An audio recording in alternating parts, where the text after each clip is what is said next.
조선시대 사회상을 담아낸 서울 어수권의 폐관잡기. 폐관잡기는 중종과 명종 시기 민간에 떠돌던 폐관 문학 작품들을 모아 수록한 수필집인데 조선 초중기에 집중적으로 만들어진 여러 잡곡집 중 하나로 총 6권으로 구성되어 있습니다.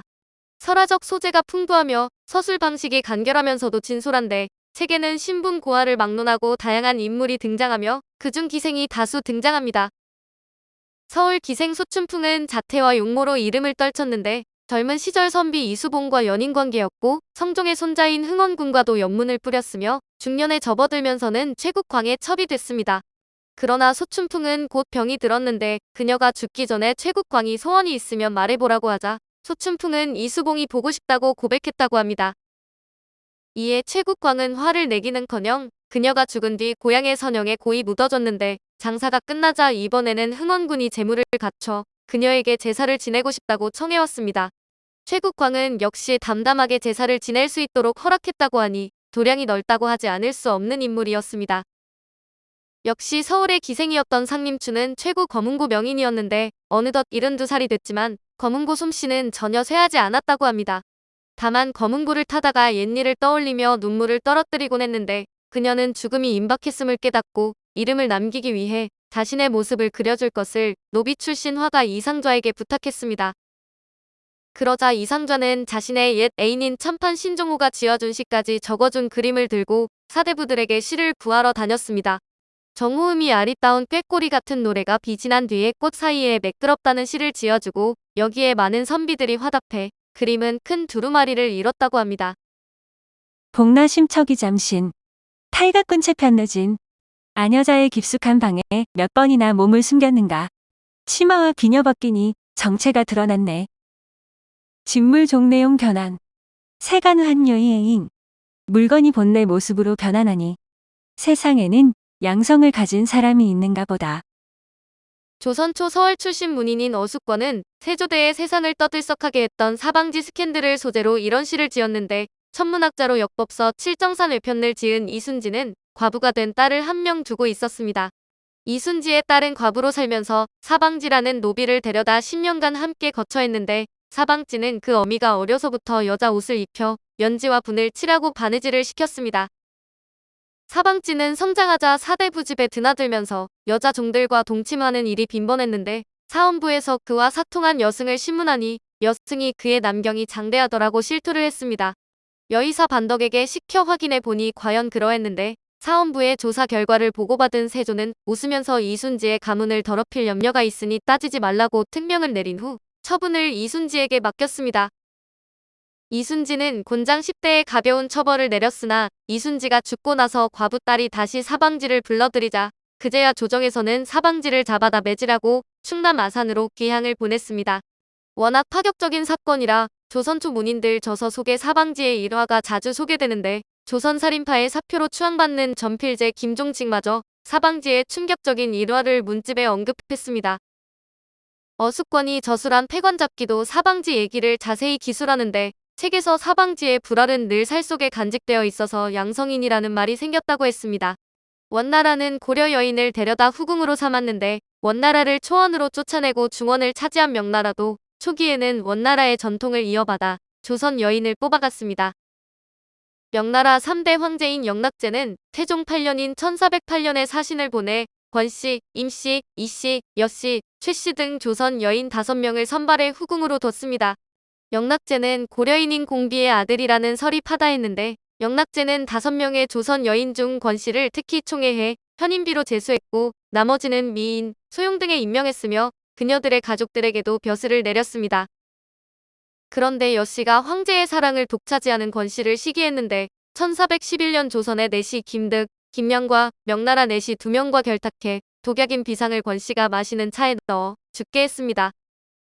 권씨를 아꼈던 황제는 이 사실을 전해 듣고 크게 분노해 가담자들을 잡아들여 신문에 자백을 받아내고 모두 처형했는데 모든 일을 꾸민 여씨를 달군 쇠로 한 달 동안 찢어 죽였다고 합니다.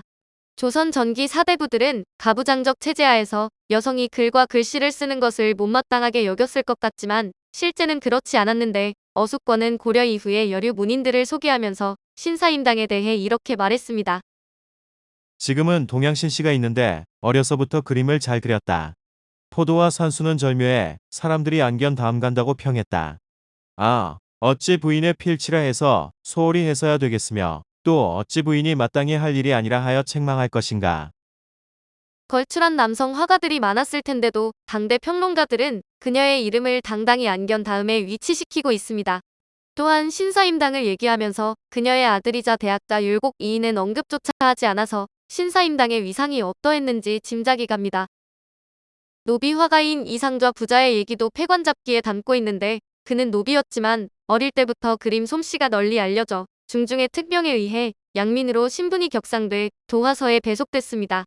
중종이 승하하자 중종의 어진을 그렸으며 1546년에는 공신들의 초상화를 제작해 원종 공신의 칭호도 받았는데 제주를 물려받은 아들 이흥효도 명종의 어진을 그려 군직을 하사받았습니다. 패관잡기는 조선 전기 사회상을 전해주는데 조선 전기만 하더라도 여자의 숫자가 남자보다 훨씬 많은 바 어수권은 음양호행에 의해 동방의 숫자는 하늘이 3인 반면 땅은 8이라 그렇다고 했습니다. 이로 인해 남자가 첩을 2에서 3명씩 거느리기까지 하며 재혼을 부끄럽게 여기지 않는 천한 여자라도 과부로 늙는 사람이 많다는 것입니다. 모든 관청이나 일반 민가에서 밥을 짓고 각종 물건을 공급하는 사람도 모두 여인이며 중국 사신이 올 때도 길 주변에서 일하는 사람은 모두 여자들이어서 중국인들이 괴이하게 생각했다고 합니다. 심지어 어수권은 조선 조정이 중국 통역관도 여자를 내세워 중국 측에서 불만을 제기했다고 밝혀 우리를 어리둥절케 합니다. 중국 사신 공은강은 조선이 옛 풍속을 따라 여자 통역관으로 응대하는 것은 예의를 따르지 않는 일이라며 조선 임금에게 여자를 남자 통역관으로 바꿔야 한다고 요청했지만 관행이 고쳐지지 않았다고 덧붙였습니다.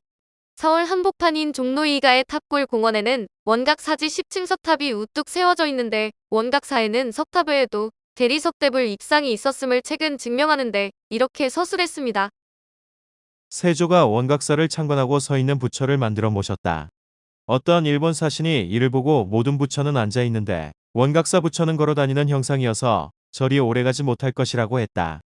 결국 연산군 때 절이 허물어지고 부처는 밖으로 내쫓겨 서너 절을 돌아다니니 걸어 다닌다는 말이 과연 맞았다.